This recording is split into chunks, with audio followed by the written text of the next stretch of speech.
ಕೇರಳದ ಬಹಳ ಆಕರ್ಷಿತ ಜಾಗ ಅಂತ ಕರೆಸಿಕೊಳ್ಳುವ ವಯನಾಡ್ನಲ್ಲಿ ಇವತ್ತು ಮತ್ತೆ ಭೂಕುಸಿತ ಸಂಭವಿಸಿದೆ.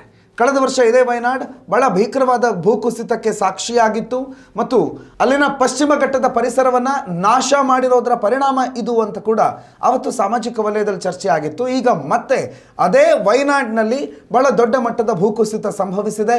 ಸುಮಾರು 2 ರಿಂದ 3 ಜನ ಕಾರ್ಮಿಕರು ಆ ಭೂಕುಸಿತದ ಮಣ್ಣಿನ ಅಡಿಯಲ್ಲಿ ಸಿಲುಕಿರುವ ಶಂಕೆ ಇದೆ. ಈಗಾಗಲೇ ರಕ್ಷಣಾ ಕಾರ್ಯಾಚರಣೆ ಕೂಡ ನಡೀತಾ ಇದೆ. ಈ ಭೂಕುಸಿತ ಸಂಭವಿಸಿರುವ ಜಾಗ ಮತ್ತು ಅಲ್ಲಿನ ಪರಿಸ್ಥಿತಿಗಳೇನು ಅನ್ನೋದನ್ನು ಅವಲೋಕಿಸ್ತಾ ಹೋದರೆ ಒಂದು ಕಾಮಗಾರಿ ಆಗ್ತಾ ಇತ್ತು, ಸುರಂಗದ ಕಾಮಗಾರಿ. ಅಂದರೆ ಯಾವುದೋ ಒಂದು ದೊಡ್ಡ ಪರ್ವತ ಅಂದರೆ ಪಶ್ಚಿಮ ಘಟ್ಟದ ಒಂದು ಸಾಲನ್ನು, ಒಂದು ಶ್ರೇಣಿಯನ್ನು ಕೊರೆದು ಅದರ ಒಳಗಡೆ ರಸ್ತೆ ಮಾಡುವಂಥ ಕೆಲಸ ನಡೀತಾ ಇತ್ತು.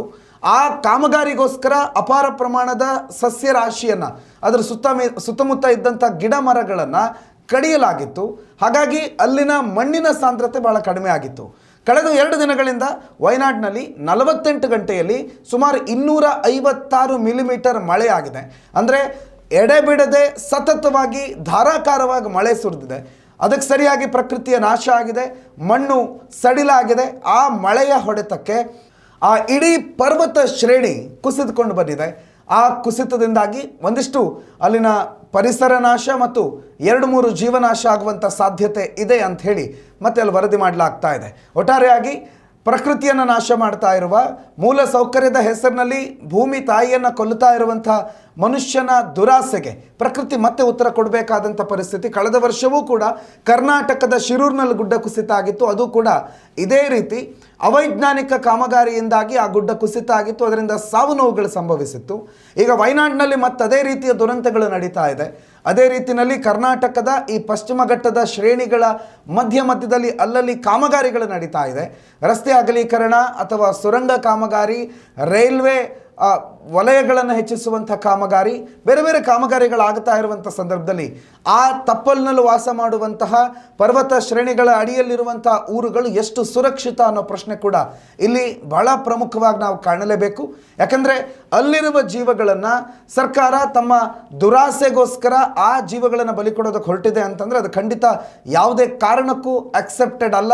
ಆ ರೀತಿಯ ಯೋಚನೆಗಳಿದ್ರೆ ಅಥವಾ ಆ ರೀತಿಯ ಕಾಮಗಾರಿಗಳ ಕರ್ನಾಟಕದಲ್ಲಿ ನಡೀತಾ ಇದ್ರೆ ಆದಷ್ಟು ಬೇಗ ಅದನ್ನು ಗುರುತಿಸಬೇಕು. ಮಳೆ ಇನ್ನು ವಿಕೋಪಕ್ಕೆ ಹೋಗೋದ್ರೊಳಗಡೆ ಅಲ್ಲಾಗಬಹುದಾದಂಥ, ಸಂಭವಿಸಬಹುದಾದಂಥ ದುರಂತಕ್ಕೆ ಸರಿಯಾದಂಥ ಮಾರ್ಗ, ಸರಿಯಾದ ರೀತಿಯಲ್ಲಿ ಅದನ್ನು ತಡೆಗಟ್ಟುವ ಕೆಲಸವನ್ನು ಸರ್ಕಾರ ಮಾಡಬೇಕಾಗಿದೆ.